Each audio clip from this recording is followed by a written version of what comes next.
할렐루야. 할렐루야. 우리 서로 인사합시다. 주의 이름으로 사랑하고 축복합니다.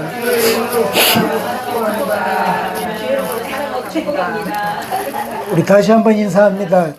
다 잘 될 겁니다.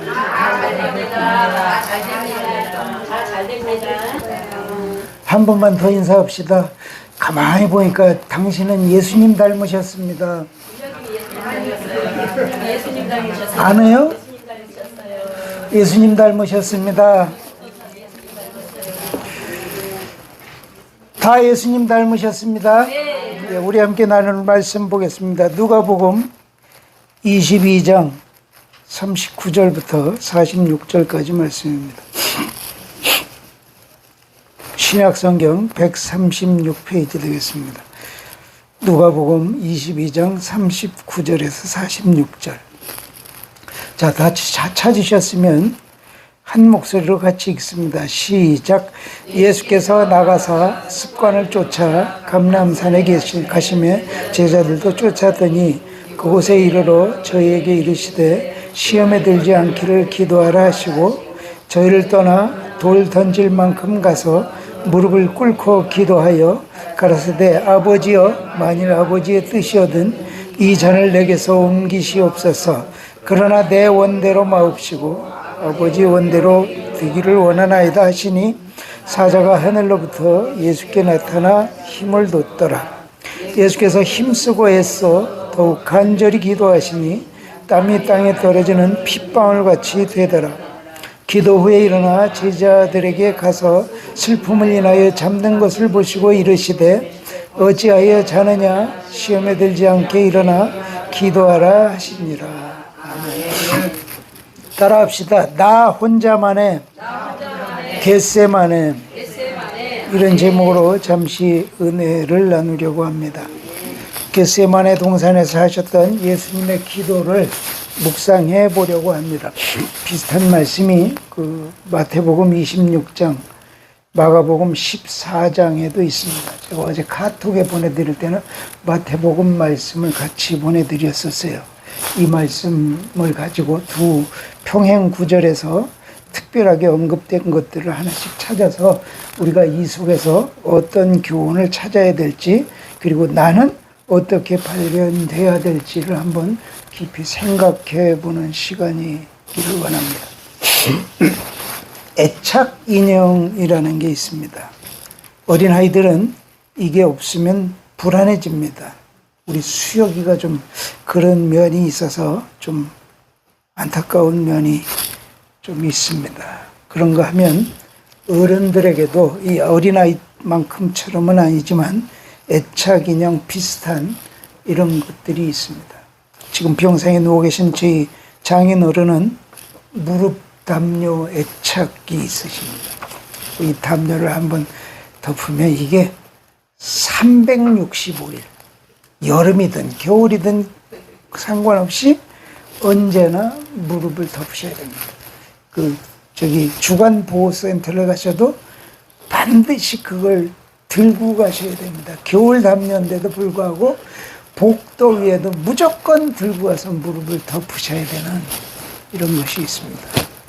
1월에 그 장모님이 소천하셨을 때 우리 형제들이 마음을 먹고 아예 어머니 유품 정리를 하면서 아버지 애착 담요를 같이 넣고 없애버렸습니다. 한바탕 난리가 났고요. 어차피 없어졌으니까 포기는 하시더라고. 이 담요가 귀가 달아갖고 올이 나가고 막 그래도 그걸 끝까지 심지어 빨지도 못하게 하십니다. 우리 유 집사님과 최 집사님은 이 베개 애착이 있으십니다. 그죠? 베개 애착. 이게 왜 이런 현상들이 일어날까요? 네? 왜 일어날까? 한번 생각해 볼 필요가 있습니다. 예민해서일 수도 있습니다. 그거 가지고 편안함을 느껴서일 수도 있습니다. 그런데 그 애착 인형 그 바닥에는 외로움이 들어 있습니다. 이 외로움을 풀어야 되는데 풀지를 못합니다. 인간은 어머니 뱃속에서 태어날 때부터 근원적인 외로움을 가지고 태어납니다. 그래서 아이가 엄마 뱃속에서 나오면 엥 하고 우는 게 엄마에서 분리되는 외로움 때문에 운다고 합니다. 그런 그 외로움을 우리는 모두가 다 바닥에 깔고 있어요. 그런데 그 사람에 따라서 그 약간씩의 차이가 있는데, 이 외로움을 이제 인간관계를 통해서 그 형제들과 또는 가족들과 또는 결혼을 하면서 이렇게 가면서 하나씩 풀어가야 되는데 이게 안 풀리는 거예요. 그래서 이 애착 인형을 가지고 있는 사람들의 특징을 보면 친구가 없습니다. 사람을 믿지를 못합니다. 심지어 부부 사이도 이 마음을 주고받을 만큼의 교류를 하지 못합니다. 이 외로움에 대한 풀지 못한 갈증 같은 것이 그 애착 인형으로 나타나는 거예요. 그게 있으면 그래도 나름 편안해. 그 다음에 그걸 버리지도 못하고 계속해서 그것들을 가지고 가는 이런 게 있습니다. 이런 루틴 같은 것들이 우리에게 나타나는데, 이게 예민해서가 아니라 우리 안에 들어있는 근원적인 외로움을 풀어내지 못해서라는 겁니다. 예수를 믿는 우리는 그 외로움을 믿음 안에서 풀어야 되는데, 믿음 안에 들어와서도 예수님조차도 나의 외로움을 풀어줄 분이라고 믿지 못합니다. 최 집사님, 유 집사님이 그렇다는 얘기가 아니라 그럴 가능성이 있다는 얘기입니다. 그 애착 인형이 인간에게 어떤 영향을 줄 수 있는가를 살펴서 만든 영화가 캐스트 어웨이라는 영화입니다. 2001년 개봉이 돼서 우리나라에도 방영이 됐었습니다. 그리고 몇 가지 화제를 가지고 였습니다. 주인공은 톰 행크스였고, 몇 가지 제작 특징이 있습니다. 제작비만 9천만 불이 들어갔습니다. 이 당시에 2000년 당시에 일반적인 영화 제작비는 2천만 원 선입니다. 아무리 많아도 3천만 달러를 넘지 않습니다. 그러니까 근데 9천만 달러면 뭐 4배 이상 되는 제작비를 투입했던 영화입니다. 그리고 이 일반적인 영화들은 이제 장소가 같은 장소에서 일어나는 사건들을 그 장소에서 한꺼번에 여러 가지 장면을 다 찍습니다. 그 찍은 것들을 나중에 이 순서대로 편집하면서 끼워 넣는 제작을 이렇게 합니다. 왜냐하면 비용이 너무 많이 들기 때문에. 근데 이 영화는 그 시나리오 씬대로 그대로 쫓아가면서 찍습니다. 그런데 이 영화가 뭐 미국, 모스크바, 캐나다, 그 피지 섬나라까지 여러 군데를 다니다 보니까 이걸 이제 그 장면대로 다 찍으면서 다니다 보니까 이동 경비가 너무 많이 드는 거예요. 그래서 이 제작비가 9천만 달러까지 들어가고요. 그런데 이렇게 하면 이제 이점이 있는 게 뭐냐면, 영화 배우뿐만 아니라 제작진까지도 이 극이 전개되는 전체 과정의 리얼리티를 모두가 다 이해할 수 있다고 보니까 거기에 대해서 집중도가 높아지는 거예요. 근데 이제 이 영화는 어떤 영화냐면, 이제 그 화물 비행기의 임원진으로 톰 행크스가 있습니다. 영화를 보면 그 페덱스라는 그 국제 그 탁송 그 전문 회사 로고가 그대로 나옵니다. 그 페덱스의 임원으로 있으면서 그 모든 일을 작업을 해나가는 사람입니다. 이 사람의 좌우명은 시간에 살고 시간에 죽는다. 그래서 시간을 낭비하는 사람들을 아주 혐오할 만큼 싫어합니다. 그래서 이 시간을 그냥 잘 활용하면서 살다가 보니까 애인이 있는데 애인도 잘 만나지 못할 만큼 그렇게 시간을 아주 철두철미하게 살아갑니다. 근데 이 톰 행크스가 그날도 그 화물 비행기를 타고 그 업무차 이제 이동을 하는 중에 그 무인도에 이 비행기가 그 망가지면서 불시착을 해서 이 조종사들도 다 죽고 이 주인공 한 사람만 살아남습니다. 거기서도 이제 작업하다 보니까 뭐 페덱스 그 화물 비행기가 떨어지다 보니까 거기에 전신에 그 운송하던 화물들이 다 널브러졌어요. 그걸 또 저항의 그 직업 정신에서 하나씩 다 주워다 모아갖고 쌓아놨습니다. 그리고 이제 어떻게든 이 섬을 탈출하려고 길을 쓰고 노력을 하다가 이 나중에는 그 뗏목을 만들어서 탈출하려는 계획을 세웁니다. 근데 이제 그러는 시간에 4년의 시간이 흘러요. 4년의 시간이 흐르고 4년 동안 되면서 그 이 주인공의 몸도 완전히 근육질로 바뀌어 버립니다. 실제로 이 영화는 그 시나리오 순서대로 촬영을 하다 보니까 그 무인도에 착륙해서 불시착해서 거기에 적응하는 몸을 만들기까지 1년 동안을 촬영을 중단합니다. 그 1년 동안에 이 톰 행크스가 계속 체육관에 나가서 몸을 만드는 거예요. 그 22.7kg를 줄입니다. 근데 그냥 체중만 줄이는 게 아니고 몸을 완전히 근육질로 만들어 그런 과정을 1년 동안 만들기 위해서 쉬는 거예요.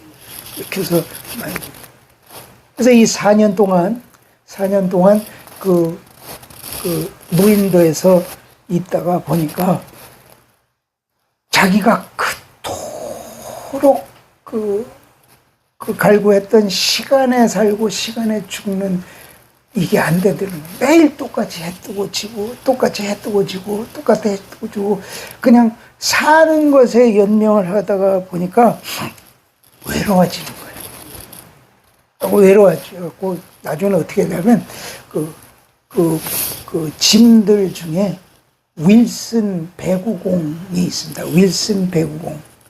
배구공을 갖다가 외로우니까 이렇게 눈을 그리고 저기 코를 그리고 입을 그려서 그 윌슨 배구공하고 이야기를 시작합니다.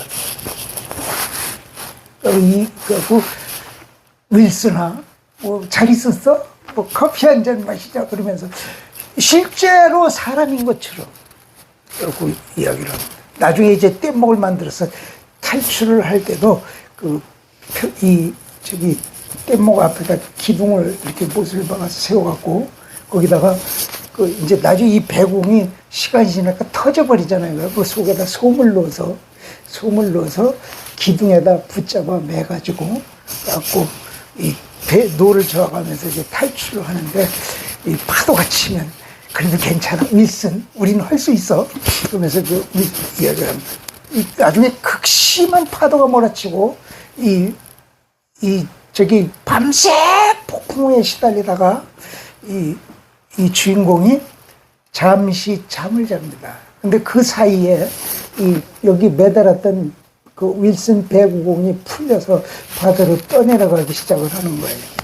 근데 이게 잠을 자다가 깬 그 주인공이 윌슨 배구공이 떠나가는 걸 보면서 그걸 잡으려고 어떻게든 수단과 방법을 윌슨 미안해 내가 잠들었었어 그러면서 그걸 팍 잡으려고 하는데 이게 파도가 치다 보니까 점점 더 멀어지는 거예요. 나중엔 도저히 잡을 수 없이 먼 상태까지 가는데 보니까 이 주인공이 톰 행크스 윌슨아! 그러면서 막 우는 거예요. 이 젖던 노를 그 바다에서 팽개쳐버리고 이 양쪽에는 팽개쳐버리고 그냥 그 바닥에서 절망을 해서 누워버립니다. 공교롭게도 그렇게 노를 저어서 가려고 해도 닿을 수 없었던 것이 이 주인공이 다 포기를 하고 절망을 해서 뗏목에 누워서 그냥 죽은 듯이 있으니까 그때 바로 주변을 지나가던 그 배가 발견을 하면서 이 구조됩니다. 여러 가지 그 우리의 심리적 그 이야기들을 내포를 합니다.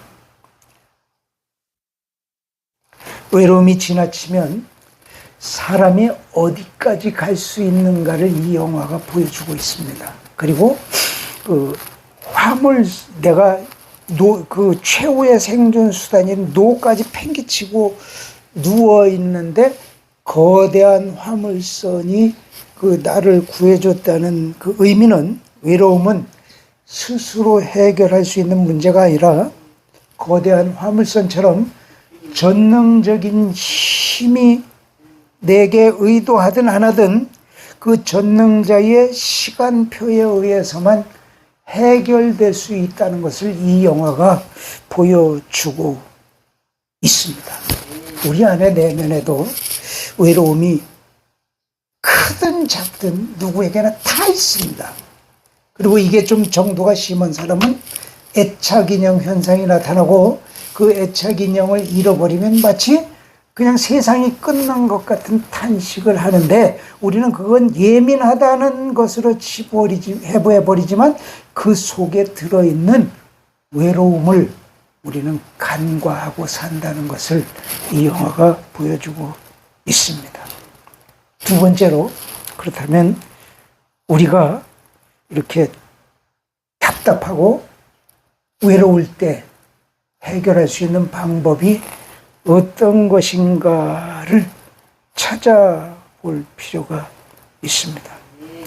이 본문은 우리가 알다시피 예수님의 겟세마네 기도하시는 장면입니다. 겟세마네는 그 예루살렘 그 동편에 산이 하나 있고 감람산이고, 그 감람산 서편 기슭의 중간쯤에 있는 겟세마네라고 하는 지명이 있습니다. 거기에서 예수님은 이곳에서 시간만 나면 그리고 외로울 때마다 기도하러 가셨다는 사실입니다.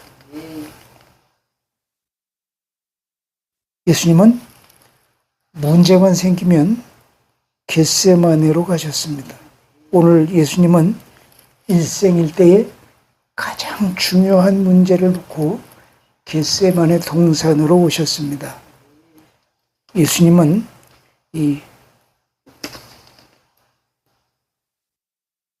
우리가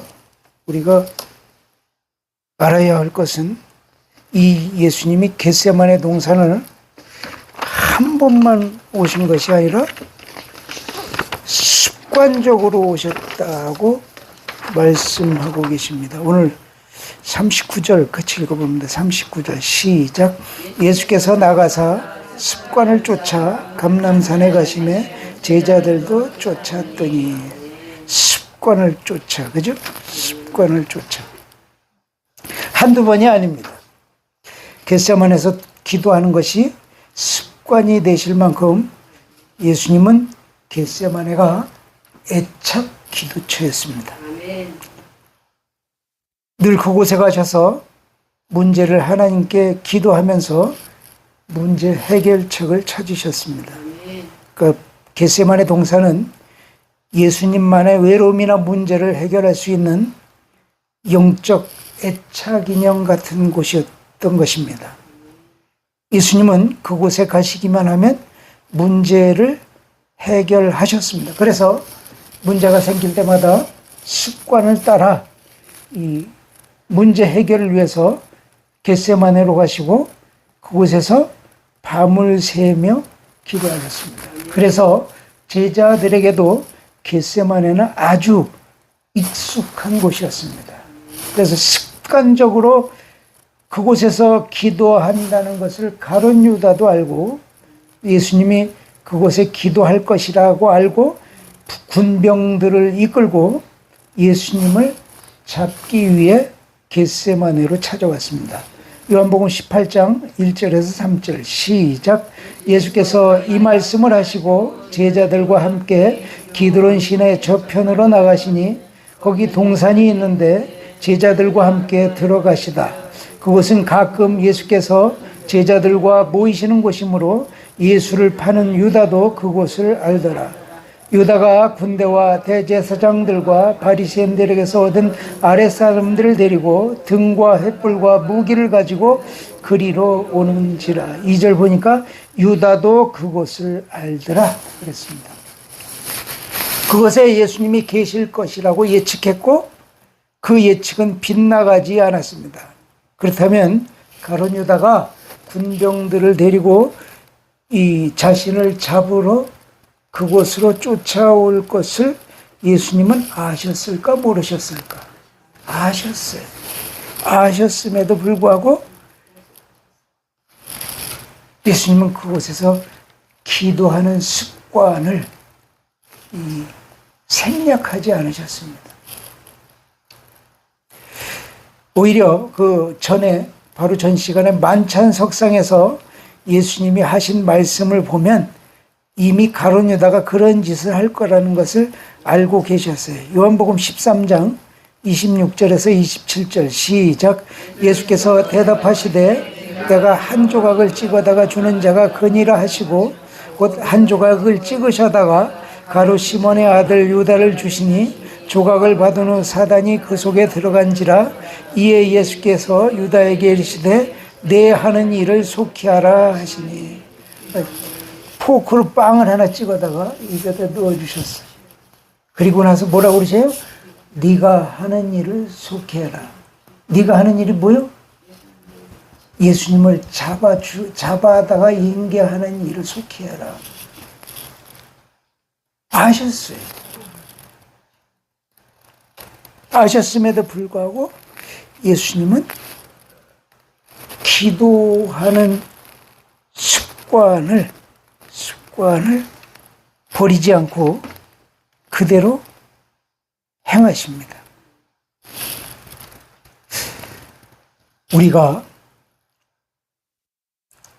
예배 시간에 또는 내가 정한 기도 시간에 어떤 일이 생겼어. 또는 이게 피치 못할 사정이 생겨서 이럴 때 그 예수님처럼 그 일을 그러니까 기도하는 일을 접어놓고 예배를 접어놓고 급한 일, 피치 못할 일을 하는 것이 맞은가 아닌가 이런 걸 한번 생각해 봐야 됩니다. 예수님은 그 자리를 피하셔서 더 나은 이 전도 효과를 거두실 수도 있었습니다. 그리고 그런 유혈 피해 없이 이 예수님이 원하셨던 사역을 완성시키실 수도 있으셨습니다. 그런데 이 예수님은 그 당신이 정하셨던 그 기도의 습관을 생략하지 않으셨다는 것. 그리고 그날만큼은 유보하지도 않으셨고 똑같이 하셨어요. 똑같이. 이런 루틴이 애착 인형보다 중요하다는 사실입니다. 우리의 안전보다 중요하다는 사실입니다. 우리의 축복보다 중요하다는 사실. 이게 됐을 때, 이런 훈련이 됐을 때 하나님이 그 사람을 들어 쓰십니다. 더 큰 일로 들어 쓰십니다. 아멘. 다니엘이 그렇게 했습니다. 다니엘 6장 10절 읽어봅니다. 시작. 다니엘이 이 조서에 왕의 도장이 찍힌 것을 알고도 자기 집에 돌아가서는 윗방에 올라가 예루살렘으로 향한 창문을 열고 전에 하던 대로 하루 3번씩 무릎을 꿇고 기도하며 그의 하나님께 감사하였다. 이 유대인 다니엘이 그 바벨론으로 포로로 끌려가서 거기서 공부를 해서 성공을 해서 그 총리가 됩니다. 그 당시에 바벨론은 세계 최강국이라고 해도 됩니다. 127개 나라를 정복을 해서 한 나라가 됐던, 아시아, 아프리카, 유럽까지 나라를 만들었던 대제국. 그 대제국의 국무총리가 됐어요. 얼마나 눈에 가시로 보는 사람들이 많았을까. 이렇게 생각하면 돼요. 우리나라에 저기 동남아시아에서 와서 여기서 이제 학교를 다녀서 성공한 사람이 국무총리가 됐어. 국무총리가. 그럼 어떻게 했어? 그 보는 시각들이 어떻게 했어? 귀화를 해서 아마 여러 가지 권모술수가 들어갈 겁니다. 그리고 참 보기 싫어하는 사람들이 많았을 겁니다. 다니엘이 그런 위치랍니다. 그런데 이 다니엘을 어떻게 하면 올무에 걸까? 그 본토 사람들이 보니까 기도하는 습관을 이용해 버리면 될 것 같아요. 그래서 이 기도를 먼저 친 게 아니라 기도를 어떻게 하면 걸까? 그래갖고 이 사람들이 십시일반 다 금부치를 냅니다. 금부치를 내서 느부갓네살 신상을 만듭니다. 어마어마한 크기의 신상. 요새처럼 금 비쌀 때면 돈이 많이 들어갔을 거예요. 마음에 수천억이 들어갔을 거예요. 이게 임금님 동상입니다. 멋있죠. 우리 이왕이면 왕이시여, 이왕이면 우리가 이걸 기념해서 우리 왕이 세상의 최고라는 걸 인정해서 왕께 절하지 않는 놈들은 다, 다른 신에게 절하는 놈들은 다 잡아 죽이는 법을 하나 만듭시다. 라고 한 달 동안 왕이 아닌 다른 신에게 절하거나 기도하는 놈들은 다 잡아 죽이는 법을 만들었어. 그리고 그 옥수의 도장을 찍었어. 이것은 옥수의 도장을 찍었다는 건 뭐냐면 이 법은 개정할 수 없다라는 의미입니다. 그리고 도장을 탁 찍어갖고 해서. 그리고 이제 다니엘이 어떻게 하는가를 살핍니다. 살폈더니 오늘 방금 읽었죠? 보니까 그 말씀 보니까 뭐라고 그래요? 다니엘이 이 조서에 왕의 도장이 찍힌 것을 알고도 집에 들어가서 아침, 점심, 저녁 하루에 3번, 그것도 자기네 예루살렘이 있는 쪽에 창문을 열어놓고 기도를 했다. 무릎을 꿇고 기도를 했다. 알고도, 알았으면 그날 한 달만큼은 그냥 창문을 닫았어도 돼. 근데 늘 하던 대로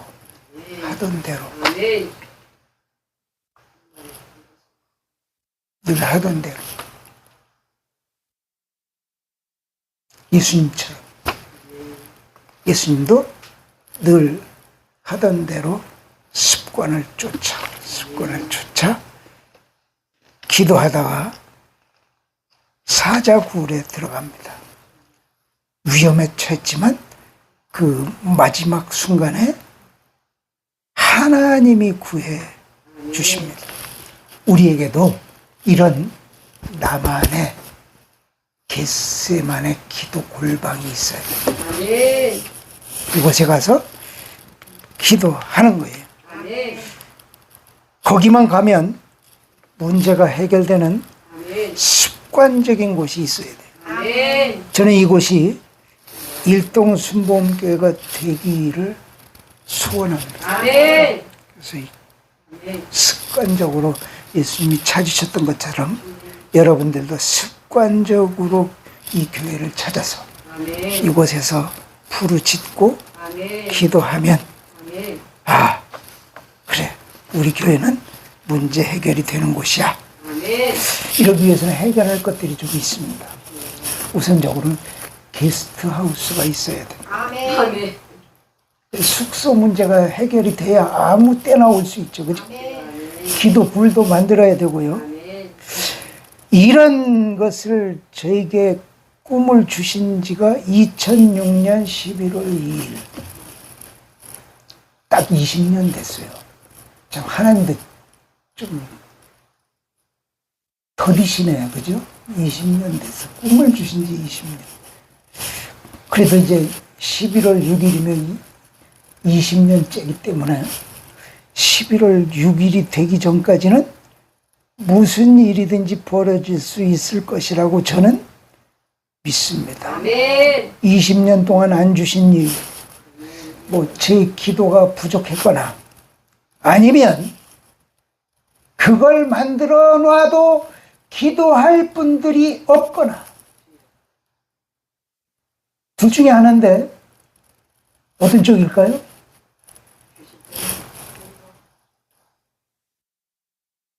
세 번째, 이 겟세마네는 그 장소뿐만이 아니라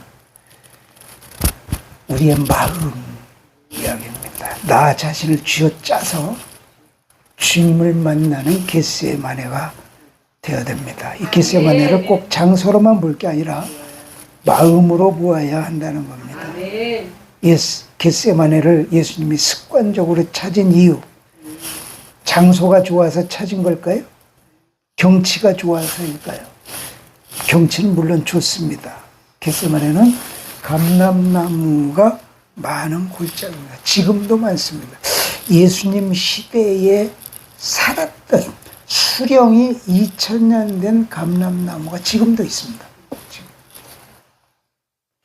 그렇다고 예수님이 몸에 좋다고 감람 버진 엑스트라를 마시러 거기 가신 것도 아닐 것이고, 예? 예수님은 이곳에 가셔서 하나님과 독대하셨습니다. 아멘. 그렇게 문제를 푸셨습니다. 아멘. 하나님만 만나면 모든 것이 해결되기 때문입니다. 아멘. 하나님을 만나서 해결되지 못할 문제는 없습니다. 아멘. 근데 오늘 본문에서 예수님은 정말로 일생일대에 가장 힘든 문제, 가장 풀기 어려운 십자가의 문제를 안고 오셨습니다. 그래서 예수님은 이 기도하는 장면부터 특별합니다. 오늘 본문 44절 읽어봅니다. 44절 시작. 예수께서 힘쓰고 애써 더욱 간절히 기도하시니 땀이 땅에 떨어지는 핏방울 같이 되더라. 이 누가복음을 기록한 누가는 직업이 의사였습니다. 그래서 이 종종 단어 속에 의학 용어가 발견됩니다. 오늘 본문에 힘쓰고, 이 힘쓰고가 의학적인 용어라는 겁니다. 힘쓰고. 이 아고니아라고 하는데, 아곤, 그 시합, 경쟁에서 파생된 단어입니다. 이 당시의 시합은 격투기입니다. 인정사정 봐주지 않습니다. 요즘에 UFC나 뭐 이종 격투기 보면 뭐 피가 나도 꿈쩍도 않고 계속 때리잖아요. 막 뭐 어떤 사람은 그것만 일부러 찾아서 보는 사람도 있더라고요. 근데 이 예수님 당시의 격투기는 아예 상대방이 죽어야 끝나는 겁니다. 죽어. 그 격투기에서 상대방을 완전히 때려서 죽이려고 있는 힘을 다해서 쓰는 힘, 이게 아곤. 그러니까 예수님이 기도를 너 나랑 한번 붙어보자라고, 네가 죽지 않으면 내가 죽는 거야 하고 완전히 상대방을 죽이려고 있는 힘을 다해서 때리는 그런 힘으로 기도를 했다는 사실입니다. 또 그 뒤에 보니까 땀이 땅에 떨어지는 핏방울 같이 됐더라. 이것도 의학 용어입니다. 이게 뭐냐면 사람이 이제 기도를 할 때 주여 하고 있는 힘을 다해서 하면 이 모세혈관이 터진다고 합니다. 이게 힘을 다해서 기도를 하면. 그럼 이 모세혈관이 끝에 터지면, 모세혈관이 뭐냐면 동맥과 정맥이 만나는데요. 동맥이 나와서 피 끝에 와서 마지막에 정맥으로 다시 이 심장으로 들어가는 그 끝에가 터진다. 터지면 이 핏방울이 조금씩 나오는데, 이게 힘을 줘서 기도를 하니까 그 땀이 나고 그 땀방울 속에 그 터진 핏방울에 같이 해서 나오는 상태. 이게 의사이기 때문에 가능한 기록 방법. 예수님이 이런 기도를 하셨습니다. 우리도 가끔은 이런 기도를 할 필요가 있습니다. 아멘. 기도 외에는 아무것도 세상을 변화시킬 수 없습니다. 아멘. 쥐어짜는 기도는 능력이 나타납니다. 아멘. 만사를 변화시킵니다. 아멘. 기적을 만들어냅니다. 아멘. 하나님의 계획까지도 바꾸시게 만들 수 있습니다. 아멘. 아브라함의 기도는 하나님의 심판 기준을 줄여주는 역할을 했습니다. 모세의 기도는 하나님의 진노를 누그러뜨리는 역할을 했습니다. 히스기야의 기도는 15년의 수명 연장을 받습니다. 한나의 기도는 불임을 임신으로 변화시킵니다. 우리는 어떻습니까? 기도해야 함에도 오히려 기도를 소홀히 할 때가 많습니다. 기도의 중요성은 다 압니다. 그런데 무릎 꿇기가 어렵습니다. 주님을 만나기 위해서는 때로는 이런 영적 집중력, 있는 힘을 다해서 하는 간절함의 기도, 이것을 필요합니다. 이럴 때, 이런 기도를 할 때 하나님도 도와주십니다. 43절 읽어봅니다. 43절 시작. 사자가 하늘로부터 예수께 나타나 힘을 돕더라. 우리가 쥐어짜는 기도를 하면 천국이 비상이 걸립니다. 예수님은 보좌에서 일어나시고요, 천사들은 예수님하고 나 사이에 줄을 서서 내 기도를 주님께 전달하고 주님의 응답을 나에게 전달해 주려고 하는 이 스탠바이 비상이 걸립니다.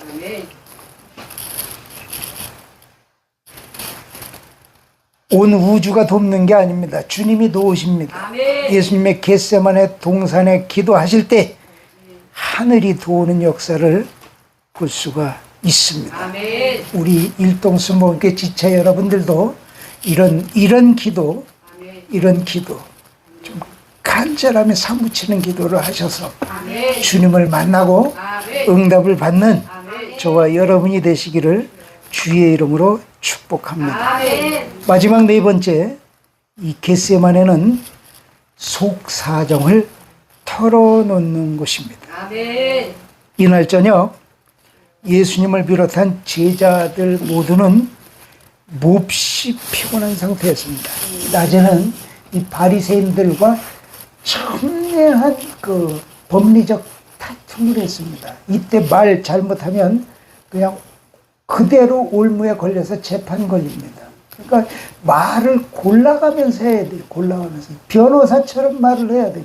그러니까 이런 말을 할 때는 굉장히 이 에너지가 많이 들어갑니다. 그러니까 얼마나 힘들었겠냐는 거예요.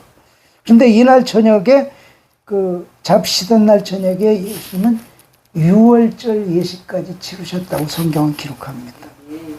그 유월절 예식은 그 하가다라는 유월절 예식서가 있습니다. 요만한 책에 있는데 거기에 유월절에 필요한 모든 것들을 다 그 적어놨어요.